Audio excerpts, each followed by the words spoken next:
Let's move on to the SBF trial, which remains ongoing, but honestly, a more meta crisis of biography. Michael Lewis, who I got to admit, was one of my favorite authors, This but is this is kind of he sad. really is stooping to a very new low here, with effectively a defense of Sam Bankman-Fried, not only in his book, but in recent interviews. Take a listen to how he defended him in a recent interview with Chris Hayes on MSNBC. I had come down in the Bernie Madoff category when I read the indictment. Yeah. That's not really the line this book takes, or your impression of it. Well, so just for starters, I mean, I think this is an important distinction. Everybody shouts at me when I make it, but Bernie Madoff, it was a Ponzi scheme, and there's like a definition of a Ponzi scheme. There's no real business there. So Sam Bankman-Fried had two businesses. He had this hedge fund he called Alameda Research, but he had this crypto exchange, and the exchange was a gold mine. It generated $1 billion in revenues in 2021, like $400 million in profits. It was real. Without the hedge fund there to screw it up, it'd still be there. You know, it was a casino. It was just like they took little slices of every transaction in crypto. So, and the other one is still around, right? Coinbase, or whatever. Yeah, well, there are a bunch of them that are still around. So, and the most money in crypto has been made by people who bought Bitcoin when it was zero, or people who created these exchanges. So there was this real thing, and the alleged crime kind of makes no sense. He blew up a $40 billion business for this kind of hedge fund on the side that really was his legacy business, is how he got into crypto in the first place. But they didn't bear a necessary relationship. What? The alleged crime kind of makes no sense? What are you talking about, dude? The thing is that it actually is very analogous to Madoff. He's totally wrong. The whole SBF thing actually made me go and read the definitive book on Madoff, and the parallels are striking. You need money coming in the door, one way, to prop up an allegedly good business over here, which has fantastic margins and has all this awesome stuff, but is basically backstopped by fraud.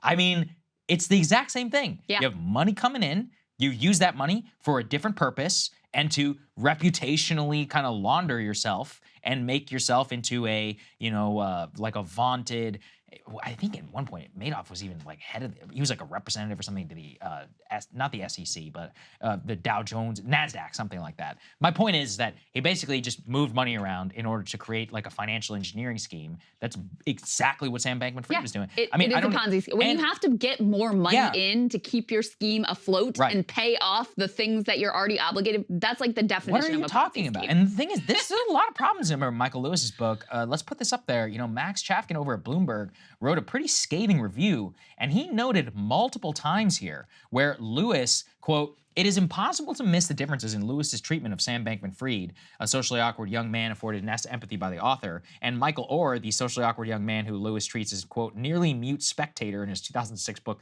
The Blind Side. The book is ostensibly about Orr, but he barely quotes Orr and offers his awkwardness not as a sign of his genius. Lewis does for Bankman-Fried as evidence that he may be mentally limited. You know, SBF, he says, Lewis treats SBF with endless compassion, treats everyone around him with zero. It seemed nuts, for example, when SBF went trying around to pin the entire collapse on his ex-girlfriend. Lewis somehow goes for it. For example, portrayal of Caroline Ellison, the star witness in the trial, comes off as a say-so affair of a guy accused of large-scale fraud, feels especially unfair. Lewis seems to consider Bankman-Fried a totally reliable narrator, while approaching Ellison as an emotionally unstable temptress. In doing so, he falls back on a tired and sexist trope while arguing, as defenders of Theranos initially did, that if it weren't for the haters, everything would have been fine. You know, he attacks Caroline Ellison in the book, and then he also, quote, "I was gobsmacked by the way that Lewis was left out damning things about Sam, who he presents as a misunderstood genius. I couldn't help but think about another socially awkward Michael Lewis character who is treated with much less compassion." And again, talking That's pretty back devastating. there, I think it is a devastating review. I haven't fully read the book, but multiple people who I trust, CoffeeZilla, who we'll be having on the show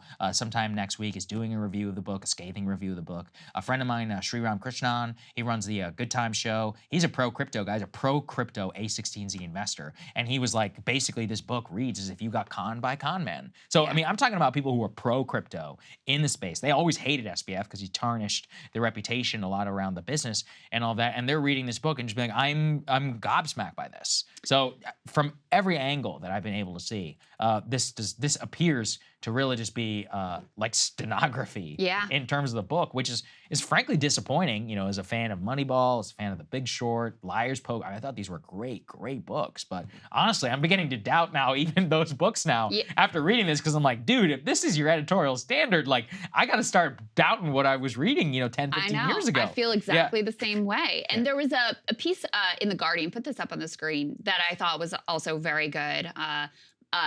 The Insider, how Michael Lewis got a backstage pass for the fall of Sam Bankman-Fried. And what they point out here is that in all of these books, what Michael Lewis does is he takes a character, whoever his chosen hero is, and really lionizes them and makes them a hero.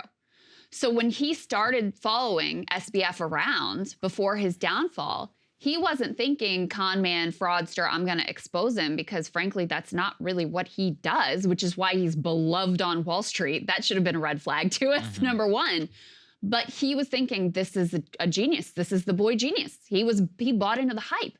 And from the excerpt that's been published, from his analysis in this Chris Hayes interview and the way he's trying to cover for him, he really seems to have believed in this view of the quirky genius billionaire, doesn't care about money and is just doing all these things for altruistic reasons, et cetera, et cetera.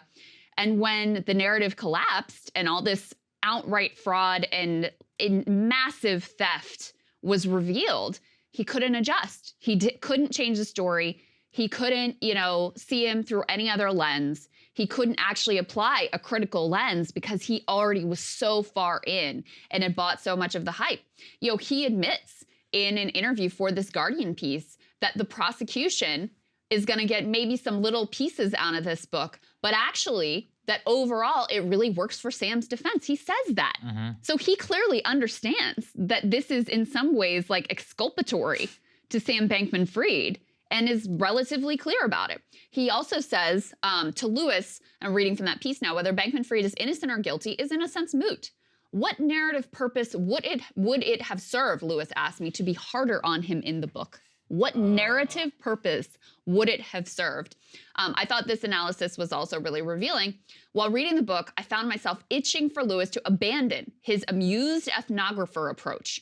The drama he was witnessing was so outrageous that he seems to have satisfied himself with relaying it rather than picking its truth and meaning apart. I wondered if he'd spent so much time within the technocratic echelon of American life that when Bankman-Fried embodied some of its worst traits, when he thought of people as probability distributions or ran his companies with deliberate opacity or chased an obscene level of wealth, Lewis could only see him as an especially quirky character rather than a product of terrible dysfunction.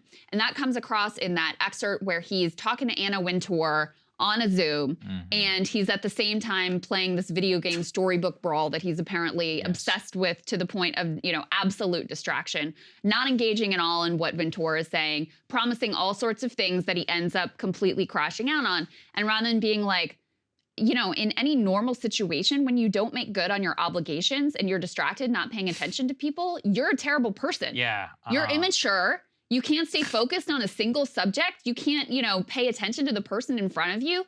You're just lying about things that you're going to do that you actually have no intention of doing. You're not even listening to the things that you're agreeing to. Like, you're an immature brat, spoiled, and not a good person, but that's not the way he's portrayed here whatsoever. Certainly not the way he is portrayed, to put it lightly. I honestly, look, the charitable explanation, as you said, is that this is just how he always writes. And sometimes it's a hit, like with Billy Baines, like with Michael Burry in The Big Short and some of the other people who he profiles. But it's a massive miss whenever we're talking about, for example, I didn't read The Fifth Risk, but apparently it's very it basically is just a stenography by Chris Christie about how everything went wrong during the Trump administration. That's not an honest view of what went wrong. And I think let's be real, that's why nobody thinks about The Fifth Risk. Pandemics, right? I thought there was another book that he wrote about the pandemic. I forgot exactly what that one was called. This one was about the Trump transition, I believe. About how Chris Christie was in charge and he got fired by Jared Kushner. And he just sat down with Chris Christie for like 10 hours and cranked out a book about it. They're also, look, let's be real here. In terms of Lewis's career, there have been some hints. He wrote what is probably the most hagiographic profile I've ever read of an American president, where he hung out with Barack Obama while he played basketball. And he's like, I mean, it's just amazing. Like, the guy plays basketball. He doesn't want to lose. And so he invites all these federal employees who are actually good. And he's good, guys. I promise. I played with him. I remember reading this like a decade ago, being like, yeah, man, I'm a fan, but like this is crossing in the line of like, this is like king worship or something like that. So but, you there know, have been hints there for a while. That's true. Yep. And then when you get to this juncture, you kind of look back and you're like, oh, okay. I'm like, there's been I'm signs. looking at things differently than I was. Because at the time, if you just see that, you can sort of just, okay, Obama got in a lot of people's heads, whatever. He was starstruck. We'll push that one to the side. Now you're like, oh, you actually never write really critically about people with wealth and power, and you just like fall in love with them. He hasn't at times. So for example, he wrote Flash Boys. It's actually one of my favorite books he's ever written about high frequency trading. Yeah. And it pissed a lot of people off on Wall Street. And I loved that because he pissed off a lot of Ken Griffin, a lot of these guys who made fortunes basically just, building servers and investing in like microwave technology to try and send their trade quicker is like arbitrage, basically. It's a tax on the entire system. I thought it was a phenomenal book, and I actually thought it had a good, and it did piss off a lot of rich people, but I also do remember him. I went to one of his book events. I know, I'm sorry, I was young.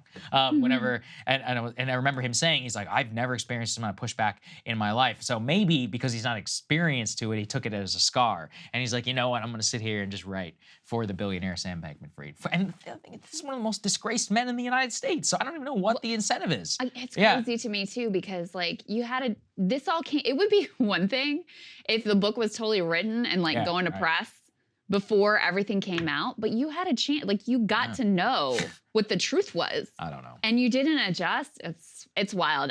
We're both, I think, probably going to read the book just to be able to see it and judge it for ourselves, et cetera. But especially as this trial is going on and it's so blatant for him to say, oh, the alleged crime doesn't make sense. Are you kidding me? Like, do you know nothing about these people? Do you know nothing about how Wall Street works, about the way crypto has worked and been like total Wild West, the amount of rug pulls and all this nonsense that's been going on there? And you're like, oh, it just doesn't make sense for him to steal all this money. Of course it makes sense.